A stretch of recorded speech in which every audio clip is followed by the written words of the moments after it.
Nos corresponde estudiar la palabra del Señor y quiero que tomen su Biblia o pongan la mano sobre ella y todos decimos: la palabra de Dios contenida en este libro es la verdad que acepto creer, y es la enseñanza que me comprometo a seguir y es la esperanza que me atrevo a confesar. Nada me impide recibirla, nadie me evitará que la haga parte de mi vida y por ningún motivo dejaré de proclamarla. Estoy aquí para leerla, oírla y vivirla diariamente. Amén. Oremos.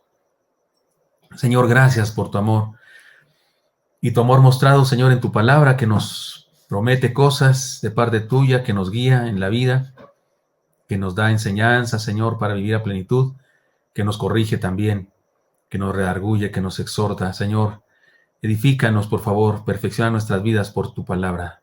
Nos ponemos en tus manos para que nos hables en Cristo Jesús. Amén. Amén. Recuerden que estamos estudiando la carta del apóstol Pablo a los Gálatas y ahora estamos en Gálatas capítulo 5, versículos 7 al 9. La verdad es que aunque son 3 versículos, 7, 8 y 9, es muy breve. Esa palabra parecería un solo versículo. Dice así. Si está en la pantalla, léanlo conmigo, por favor. Bueno, antes, el sermón se llama, o el estudio bíblico ahora basado en este pasaje de Gálatas, se llama Del estadio a la panadería. Ahorita le explico por qué. Del estadio a la panadería. No sé a usted le gusta, pero a mí sí me gusta, especialmente después del triunfo de mi equipo. Sí me gusta la idea de irnos al estadio, ¿no? A comernos un buen pan. Yo tendría que ir a uno sin gluten, por supuesto, pero no importa, una panadería y, no sé, un vaso de leche light, en mi caso, o el pan hasta con refresco es bueno, pero del estadio a la panadería, después se dará cuenta por qué. 3 estorbos para la carrera de la fe y cómo superarlos. Es la manera, digamos, más elegante o educativa de decir esta enseñanza. Del estado de la panadería sería así como para que le llame la atención, pero 3 estorbos para la carrera de la fe y cómo superarlos. Ahora sí leamos el texto, Gálatas 5, 7 al 9, dice así: corríais bien. ¿Quién os estorbó para no obedecer a la verdad? Tal persuasión no proviene de aquel que os llama. Un poquito de levadura leuda toda la masa. Tómala. ¿De qué hablamos aquí? Corríais bien. Eso le suena a estadio, ¿no? Toda la masa. Por eso digo, del estado de la panadería, ya captó, ya dijo: no, si pastor no está tan loco, sí tiene cara, pero no está tan Lorenzo, o a lo mejor sí estoy, pero espero que sea para bien la locura del evangelio de la que hablaba Pablo. Por eso se llama así este sermón, porque comienza con el estadio, corríais bien, y termina con la levadura en la masa, o sea, la panadería. Bueno, en estos 3 versículos parecería que el apóstol está pensando en voz alta. No hay argumentos ni soluciones aparentes, solo define el problema. Más adelante nos dirá más al respecto en otros versículos. Sin embargo, como se trata de 3 maneras de entender la situación y 2 de ellas son metafóricas, podemos encontrar una clave para superarlas. Porque, insisto, si leemos otra vez el pasaje, vamos a hacerlo, no parecería un argumento así como muy conferencístico, ¿no? Un argumento muy filosófico. Así como que, miren, ustedes tienen un problema número 1, inciso B, y cuestión de, no, él dice, corríais bien, ¿qué os estorbó para obedecer a la verdad? Tal persuasión no proviene de aquel que os llama, un poquito de levadura leuda toda la masa. Está solamente señalando el problema. No está dando, bueno, sí, yo sé, usted también lo sabe, el texto no se acaba, sigue hablando más y en lo que sigue tal vez se va a poner ordenado, ya lo veremos la próxima semana, y nos va a dar otras indicaciones al respecto, pero analicemos esta, porque esta palabra es como que surge de la emoción de un padre. Lo hemos dicho ya cuando nos referimos a la carta a los Gálatas, es un sermón, porque Gálatas es un sermón. Usted lo puede leer en cuestión de 15 minutos. Si el lector así tipo mi esposa, que lee bien rápido, como hace rato, porque era necesario, pues en 10 minutos leyó todo Gálatas. Pero Pablo, por supuesto que pidió que se leyera. Es más, la carta se leía como sermón. Se paraba en la reunión cristiana, la carta de Pablo, y se la leía toda se leía. Nosotros ahora, en este siglo, en este tiempo, a tener las cartas de Pablo y también las de Pedro y también las de Judas, también las de Juan y el Apocalipsis y los evangelios, pues tenemos un contexto diferente de la teología de la palabra del Señor, y nosotros vamos por la palabra parte por parte y lo vamos explicando. Además, como no estamos en aquel contexto histórico, pues requerimos de alguna explicación para entenderlo en su momento.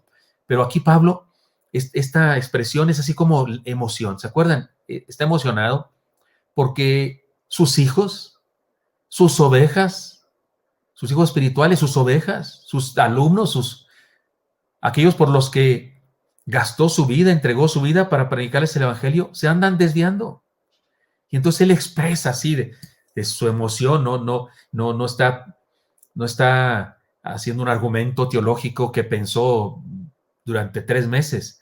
Está dictando una carta. ¿Y usted cómo dicta sus cartas? Usted ni planea cuando hace cartas. Bueno, ahora ya la gente no hace cartas, pero cuando usted hace un correo, pues, cuando escribe un correo, pero me refiero a un correo que no es una tesis que le pidió su tía. No, su tía nomás quiere que usted lo salude. Su tía le escribe, sobrino favorito, ¿cómo estás? Cuéntame cómo te ha ido. ¿Y usted qué hace? ¿Necesita 3 meses para hacer la carta a su tía? ¿Para hacer una suma teológica de su vida? No, usted le contesta a una tía preciosa, querida. ¿Qué te pasó? ¿Por qué me dicen que engordaste tanto? ¿O por qué enflacaste tanto? ¿Qué sé yo? Usted escribe cosas de su emoción. Así Pablo en esta porción de la carta. Por eso digo que no hay argumento, solamente hay planteamiento del problema que lo tiene a él amohinado, se diría en mi rancho, que lo tiene a él molesto, triste, preocupado por ellos. Pero en cada una de esas cosas que le dice en estos 3 versículos, encontramos una clave, pues, de cuál es el problema. Primera enseñanza, entonces. Sigue corriendo y no te detengas a causa de los estorbos. El ejemplo es claro, un corredor debe mirar siempre hacia el frente. En las carreras de velocidad, yo corría, yo era corredor, yo era atleta en mi juventud de carreras de velocidad, era veloz, corría rápido. Gané algunos concursos, torneos, competencias. En las carreras de velocidad, una sola distracción le puede hacer perder la prueba y las competencias de fondo, perdón, eso es cierto, en las carreras de 100 metros planos, usted no puede estar viendo quién lo va, si va más cerca, usted va derecho, no me quito y si me pegan me desquito, porque en una volteada de esas y le ganan. Han sucedido carreras así, no solo de 100 metros, de 200 o de 400, o aún de 800, que siguen siendo carreras, pues no de fondo, 800 metros, 2 vueltas al estadio, y aún en esas carreras de repente voltea para acá y por acá lo rebasan. En las carreras de fondo, la concentración debe ser una disciplina o el agotamiento acabará con sus fuerzas. El corredor de fondo no debe estar pensando en que le duelen los músculos, que si el agua, que si ya no puede respirar, no debe estar pensando en la meta. Si se distrae y dice, ay, está muy cansado, ¿y cómo irá el keniano? Pues el keniano va mero adelante, mano, como 1 kilómetro, y el etíope como 2 adelante, pero si estás pensando en eso, pues pierdes fuerza. En la carrera de la vida siempre habrá obstáculos, distracciones, estorbos que nos pueden impedir seguir, pero debemos hacer caso omiso de ello y continuar. ¿Se acuerdan? Siempre me encanta decir eso de Bartimeo. Cuando Bartimeo estaba grite y grite, era ciego, pero estaba grite y grite, Jesús, hijo de David, ten misericordia de mí, Jesús, hijo de David, ten misericordia de mí, gritaba y todos, cállate. Y él, ¿se acuerdan que siempre digo, me encanta decir eso? Se hizo el sordo. Era ciego, pero se hizo el sordo. O sea, sordo no era, pero se hizo. O sea, estaba más enfermo que antes, ¿no? Entonces voy bromeando. Oiga, hazte el sordo, no te distraigas. Esto me recuerda esta escena. De hecho, es la que acabo de decir. Entonces vinieron a Jericó y a salir de Jericó él y sus discípulos y una gran multitud. Bartimeo el ciego, hijo de Timeo, estaba sentado junto al camino mendigando y oyeron que era Jesús Nazareno. Comenzó a dar voces y a decir, Jesús, hijo de David, ten misericordia de mí. Y muchos le reprendían para que se callase, pero él clamaba mucho más, hijo de David, ten misericordia de mí. Y la gente dijo, pues ¿qué no era ciego? Sí era ciego. ¿Y por qué está sordo? No está sordo. Pues ¿por qué no escucha? Pues es que no le da la gana escuchar. No puede ver porque no puede ver, no es su voluntad, así nació, pero de escuchar sí puede escuchar y le da la gana no escuchar. Todo eso no dice el Evangelio, todo lo estoy inventando yo, pero eso pudo haber dicho la gente. Marcos 10, 46 al 48. Me encanta este hombre que los estorbos para llegar a Jesús le vinieron importando 3 cacahuates. Él se hizo el sordo y siguió insistiendo, Jesús, hijo de David, misericordia de mí. Era ciego, no tenía la habilidad como todos los demás para pararse y abrirse paso, empujones, pues era una persona que mendigaba además. Sin embargo, su manera de acercarse a Jesús, su caminar hacia Jesús, fue gritar y gritó. Este es el problema de los Gálatas. Se habían distraído. Ellos iban bien en la gracia del Señor. Y salieron ahí los legalistas con que no hay que celebrar la Navidad, que es pecado poner arbolitos, que esas son tradiciones mundanas, que esas cosas, y te sacan un libro donde te hacen alarde de descubrimiento de un montón de cosas, de dónde viene el pino y de dónde viene no sé qué. Y tú ni sabías eso. Tú nunca pusiste un pino pensando en los nórdicos, ni pensando en los no sé qué de no sé dónde. Tú nunca hiciste eso. Tú no pensaste en eso porque no estabas adorando a ningún dios nórdico, ni a ninguna bruja, ni a ninguna señora que rinde culto a su hijo.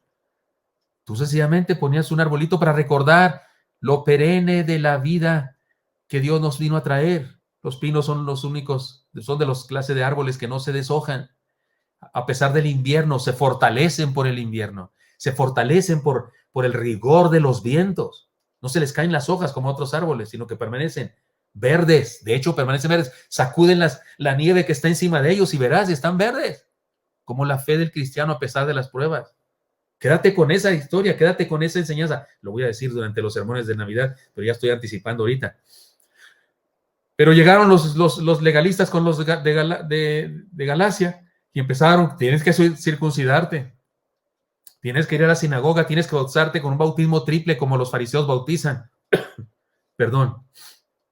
O algunas otras cosas les dijeron, tienes que todas las mañanas cantar este salmo, como todo judío canta este salmo, y tienes que circuncidar a tus hijos, y un montón de cosas. Y Pablo les dice, ¿qué? Pues ¿en quién creen? Eso lo hacemos los judíos porque es nuestra cultura, es nuestra tradición judía de nuestra raza. Y Dios nos dejó esto a nosotros, pero nos usó a nosotros para llevar el mensaje de su gracia, que es Cristo Jesús. Y Cristo Jesús es lo que Dios quiere que todos los pueblos conozcan. Pero siempre hay estorbos en la vida, siempre hay estorbos. Estoy seguro que has tenido estorbos de gente que te dice cosas que le quiere añadir al evangelio, ¿no? O los que te dicen, ¿no hablas en lenguas? No, si no hablas en lenguas no has recibido el Espíritu Santo. Y tú dices, pues si el Espíritu Santo me habla a mí. Y cuando leo la Biblia y Dios me habla, no es el Espíritu Santo que me está hablando. Y cuando voy a un culto o me conecto a un culto y Dios me habla, no es el Espíritu Santo que me está hablando. Sí, sí es. Entonces, ¿dónde dicen que no he recibido el Espíritu Santo? ¿De dónde sacan eso? Pues de la manga, de una herejía, de una ignorancia, de una mala interpretación de la Escritura. Estorbos que pone la gente. Siempre hay estorbos. Donde quiera hay estorbos. Si no cancelas las maldiciones generacionales, a lo mejor no te va bien, a lo mejor te enfermaste de COVID o tus seres queridos se enferman de COVID porque a lo mejor una tía tuya en el pasado cometió algún pecado, a lo mejor hizo un pacto con el mal, o si era bruja o brujo, o a lo mejor hizo no sé qué y aceptó no sé qué cosa, y tienes que cancelar eso, y tú dices, ¿y yo qué culpa tengo de que mi tía cuarta, ya ni segunda, mi tía cuarta, tatarabuela, tía, y qué culpa tengo yo que ya había practicado no sé qué cosas satánicas? ¿Y yo qué culpa tengo de eso? ¿Y por qué por culpa de ella voy a tener maldad? Y te sacan eso los ignorantes. Algunos neocarismáticos en la tele te dicen eso y tú todo confundido y todo temeroso. No es posible, a lo mejor sí, a lo mejor por eso no me va bien, a lo mejor y entras en estrés. Si Pablo resucitaras, si Pablo viniera de los cielos y te viera vivir así, te volvería a decir esto que dicen en la Biblia. Si ustedes y yo nos portáramos así, le hiciéramos caso a todos, a los legalistas que ya están haciendo la araca con respecto a la Navidad, ya andan ahí poniendo sus videos en el internet, que no celebres esto y aquello. Eso sí, el aguinaldo sí lo van a recibir, le aseguro, y se lo van a gastar, pero ahí andan diciendo que no celebres esto y aquello, o los que te quieren insistir a que te conviertas en judío, como los que se dicen mesiánicos, y ahí andan con su gorrito acá, son más chichimecas que yo, son más tlaxcaltecas que yo, que es orgullo ser chichimeca, ser tlaxcalteca. Yo medio tarumara, yo tengo mezcla de raza negra, de raza tarumara, de raza española, seguramente algo también, pero ahí andan buscando que te creas judío y que en lugar de decir Jesús digas Yoshua, y que digas Shalom Alejem, Shalom hermano, y que quieren aprender todas las frases hebreas porque creen que esa es la manera de honrar al Señor, cuando Jesús dijo, mi casa será casa de oración para todas las naciones. ¿Qué parte de para todas las naciones? No entendimos.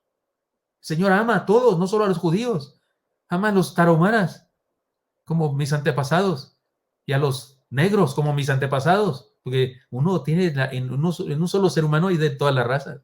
Y estoy diciendo yo porque yo conocí a mis padres y conocí a mis abuelos. Bueno, a mis abuelos paternos no, pero sí por fotos por lo menos. Y sé que digo yo, no, hombre, aquí yo tengo todas las razas del mundo mezcladas. Soy un arroz con salchicha, frijoles, catsup, mayonesa y chile piquín. de todas partes. Y Dios ama a todos por igual. Pero ahí andan los que te dicen y buscar este asunto y los que te hablan de que tienes que hablar en lenguas o que tienes que hacer cancelación de pecados generacionales, y estorbos tras estorbo. De eso está hablando el apóstol Pablo aquí. Leamos otra vez esa primera parte. Dice, ¿corríais bien? ¿Quién os estorbó obedecer a la verdad? ¿Y qué era? Que corrían bien, que estaban en la gracia de Dios, que creían y compartían el mensaje de la gracia del Señor. Eso significa que corrían bien, que no andaban ni con legalismo, ni con espiritualidades o cosas que parecen espirituales pero que no lo son, ni con engaños. Hermano mío, primera enseñanza, sigue corriendo y no te detengas a causa de los estorbos. Sigue en Cristo Jesús. En segundo lugar, antes de beber el agua, analiza la fuente de donde viene. La sentencia de Pablo es contundente. Tal instigación, dice la Nueva Versión Internacional, tal instigación. Les leo otra vez el pasaje donde surge esta idea, es el versículo 8. Tal persuasión no proviene de aquel que os llama. Tal instigación, dice, es una manera de traducir eso. Hoy platiqué por medio del WhatsApp con Eli y le pregunté dónde van a pasar el Día de Acción de Gracias. Y él me dijo, pues tenemos muchas incitaciones. Seguramente quiso escribir invitaciones, pero puso incitaciones. Seguramente ahí la corrección que hace el teléfono automática, ¿no? Entonces yo le contesté, pues ¿quién te anda incitando, hijo? ¿Quién te anda incitando? Bueno, así es aquí, tal instigación, incitación. Dice Pablo, no viene de Dios. Uno debe preguntarse si lo que me dicen si los que me dicen, enseñan, comparten o predican vienen de Dios. Uno debe preguntarse eso. Uno debe preguntarse si está basado ese mensaje en la palabra de Dios y si me va a hacer bien. Una tía mía, cuya piel muy blanca, tenía una piel muy blanca, ya falleció mi tía, tenía una piel muy blanca, y en Chihuahua es muy seco el clima, entonces la gente se arruga más, si yo era más joven, nomás que me envejecí porque soy de Chihuahua. Pero sí, se seca uno, de verdad, estoy hablando en serio, sí se arruga más la gente por el calor seco, no húmedo. Y mi tía, pues era muy blanca ella y estaba muy arrugada. Fue invitada a vender cremas para la cara. Ella se rió y dijo, qué ridícula me voy a ver vendiendo cremas para las arrugas con esta cara de ciruela pasas que tengo, decía mi tía preciosa, porque era chistosa. Todas mis tías de esa parte de la familia eran muy simpáticas. Nadie me va a comprar nada, decía mi tía. Para los que me están oyendo de mis parientes, Gutiérrez, Urigoyen, mi tía Nena decía eso. Le escuché alguna ocasión. Yo era jovencito, pero ella decía eso, que ahí veo yo con mi cara de ciruela pasa así, recomendando cremas para la cara, para las arrugas, decía ella. Bueno, cuando alguien te predique una nueva idea, una doctrina, no la rechaces de inmediato, ni lo aceptes tampoco de inmediato. Analízalo y pregúntate, ¿esa persona es feliz? ¿Eso que me dice la persona la ha hecho mejor persona a ella, a esa persona? ¿Tiene una experiencia familiar sana esa persona? ¿Es dichosa esa persona? ¿Es buena gente? ¿Se le nota que tiene abierto el corazón? ¿Ama por donde quiera? ¿O es una persona así medio amargosita, medio? Entonces, ¿qué te va a enseñar esa persona? Si la respuesta es no, seguramente no vale la pena que le pongas atención a su mensaje. Muy a menudo las personas que nos vienen a enseñar esas ideas ni siquiera viven bien, ni siquiera hacen honor a la verdad que dicen tener. Cuidado, sea amable. Sea amable, no le avientes a nadie el vaso de agua en la cara, no, sea amable, pero no bebas del agua que te da quien no merece, pues, que le recibas el agua. Por eso la enseñanza aquí, se capta la enseñanza. Estoy usando metáforas porque metáforas son las que Pablo nos presenta. Entonces si él se puso metafórico, pues yo también me pongo metafórico. Antes de beber el agua, analiza la fuente de donde viene. Esa es la enseñanza. Cuidado. Por eso, con todo respeto, queridos hermanos de la adoración en nuestra iglesia, cantantes y músicos, por eso compréndanme como pastor. Pero sí hay cantos que yo digo, ese no se canta en Oreb, Ese no se canta en Horeb. En ocasiones porque el mensaje que dice no es doctrinalmente sano, y en otras ocasiones hay cantantes que a mí me gustaría vetarlos en Horeb. No soy tan estricto, no soy así, pero le pido a mis jóvenes que analicen, porque hay compositores o cantantes que uno dice, merece que yo ponga atención a sus canciones, a ese ignorante de la palabra del Señor, que ni siquiera sabe lo que dice la palabra del Señor, que tiene las ínfulas de pararse a predicar puras herejías, que no entiende la palabra de Dios y predica puras herejías. Merece que yo cante sus canciones llenas de no sé, una especie de erotismo espiritual o no sé qué, porque se la pasan hablando de la belleza de Dios física. La Biblia no habla de la belleza de Dios, la Biblia habla del poder de Dios, de la santidad de Dios, habla de la gracia de Dios, del amor de Dios, de la misericordia de Dios. De eso habla la palabra del Señor. Pero algunas canciones cristianas, si tú quieres, se la puedes cantar a tu novia. Anhelo el aliento de tu boca y tu abrazo fiel. Ven y enrédame en tus brazos. Y uno dice, ay, ¿a quién le canta ese? Y supuestamente son canciones cristianas, llenas de emociones que parecen carnales. Y bueno, y cuando uno ve la vida de la persona que compuso eso, uno dice, ahora caigo. Cuando escucha sus supuestos sermones que hablan, uno dice, ahora caigo. Cuidado, hermano mío. Por eso digo, sea amable. No rechaces a nadie así de manera negativa, fea, ofensiva. No, sea amable, pero cuidado. Analiza el agua que vas a beber y a la persona que te da el vaso también. Y en tercer lugar, no le des entrada, ni un poquito, a la influencia negativa. El tercer versículo de este pasaje dice, un poquito de levadura leuda toda la masa. Regularmente, Señor Jesús utilizó la levadura para referirse a cosas negativas. Por eso en la celebración de la Pascua, Dios, nuestro Padre, por eso en la celebración de la Pascua se incluía una regla que se usara pan sin levadura. Porque la levadura siempre se utiliza en el sentido negativo. La levadura es masa en estado de fermentación, putrefacción, y entonces se utiliza para leudar la demás masa. Sí, pero una vez el Señor Jesucristo usó la levadura una sola vez para referirse al poder transformador, penetrador del reino de los cielos. Dice que el reino de los cielos es como una levadura que una mujer puso en una gran cantidad de masa hasta que esa pequeña parte de levadura leudó toda la masa. Así es el reino de Cristo. Un solo cristiano puede transformar una sociedad porque él es levadura que penetra, su mensaje penetra en todas las áreas. Pero regularmente el Señor, es decir, mayormente se usó en la Biblia, se usa la levadura en sentido negativo. Y en este caso Pablo lo está usando así, en el sentido negativo. Un poquito de levadura, dice, leuda toda la masa. Era una frase, era un dicho, era un refrán en aquella época, para referirse a que si te juntas con las personas malas y das chance a que te influyan tantito, te pueden corromper por completo. Era un refrán como los de ahora, como el que dice, el que con lobos anda a aullar se enseña, así. Aunque en este caso el énfasis de la frase era que lo poquito, aunque sea poquito, puede convertirse en una influencia muy grande.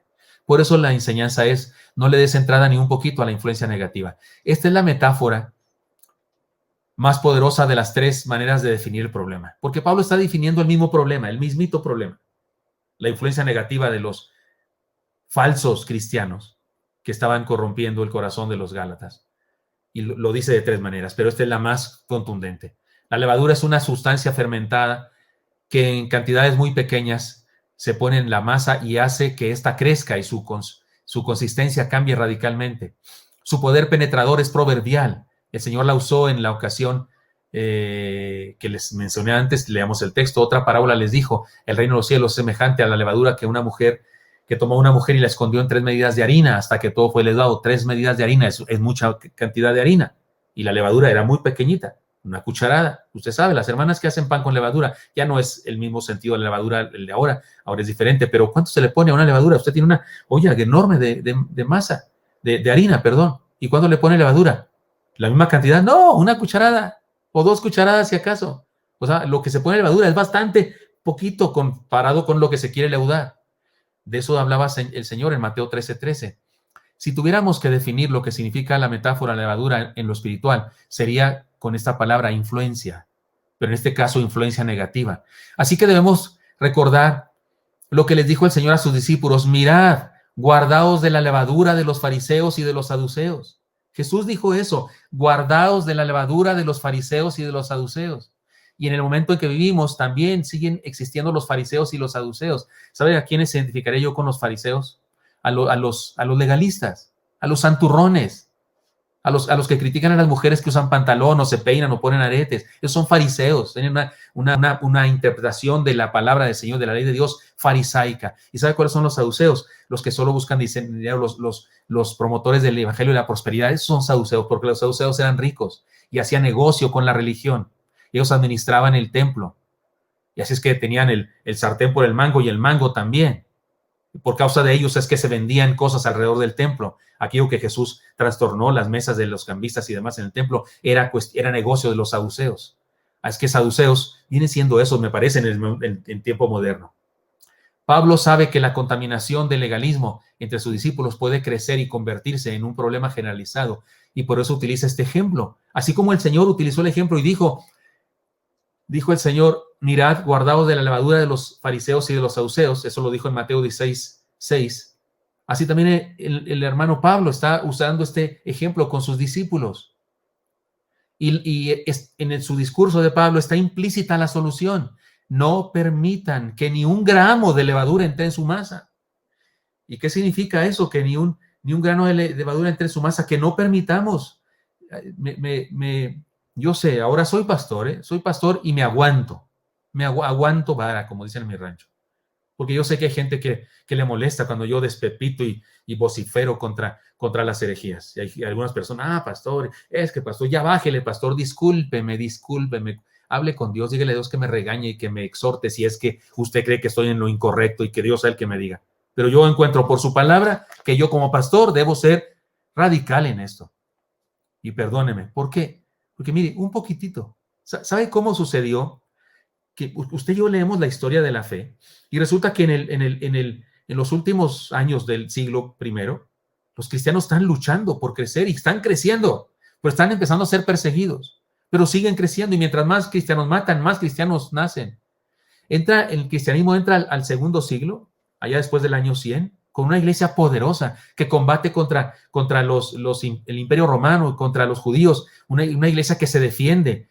Se completa el Nuevo Testamento, pero además surgen los teólogos llamados los padres de la iglesia, la era patrística. Ya murieron los apóstoles y estos discípulos de los apóstoles, comienzan a escribir libros de teología tremenda, pensamiento cristiano, empiezan a interpretar las cartas de Pablo y los evangelios. Por causa de ellos sabemos muchas cosas del Nuevo Testamento y siguen combatiendo y siguen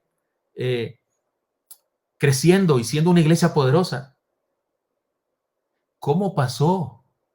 ¿Cómo pasó que usted y yo le damos unas vueltas a varios siglos a la historia y nos encontramos en la Edad Media con una iglesia corrupta, una iglesia apóstata, una iglesia en donde sus líderes son inmorales, pero inmorales de lo peorcito que hay en el mundo? De lo peor que hay en el mundo son los meros líderes de lo que se supone que se llama cristianismo. Una iglesia, no voy a decir su nombre, pero ustedes saben a qué me refiero, totalmente llena de corrupción. Y usted dice, ¿cómo pasó eso? ¿Fue de la noche a la mañana? No, no fue de la noche a la mañana. Fue con permisitos chiquitos. Los cristianos del primero y segundo siglo estaban fieles, pero por ahí por el siglo IV, 300 y pico, supuestamente se convierte un tal Constantino, un general romano, supuestamente se hace cristiano, supuestamente ve una luz en el cielo que le dijo, por esta cruz vencerás. Y él trata de oficializar el cristianismo, acaba con la persecución, no más se persigue el cristianismo, empieza a favorecer a los cristianos y el cristianismo ya no es perseguido, ya nadie lo contradice, ya nadie lo persigue y los cristianos empiezan a tener ya tranquilidad y todos los historiadores reconocen que esa época de tranquilidad trajo corrupción. Porque de repente a algunos se le ocurría una idea con respecto a la doctrina y alguien decía, pues no está tan mal.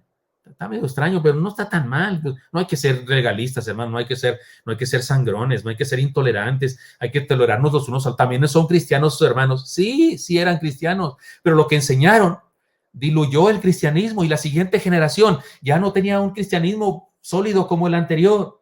Y esos hicieron lo mismo y la siguiente generación, estoy hablando claro, y cada vez más, y llegó a la corrupción tremenda que usted y yo nos topamos en la Edad Media. Por eso, discúlpenme, mire cómo dice Proverbios 24:33, un poco de sueño, cabeceando otro poco, poniendo mano sobre mano otro poco para dormir.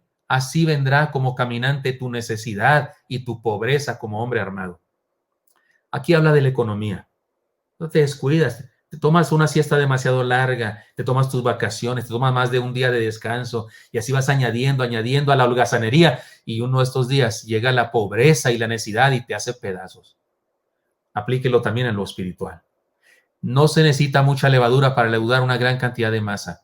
Tampoco se necesita realizar algo muy perverso para perderse. Una rendijita en todo lo que es todo lo que necesita la mala influencia para contaminar nuestra vida. Con ejemplos del deporte o de la cocina, el apóstol Pablo nos insta a proteger nuestra carrera de la fe.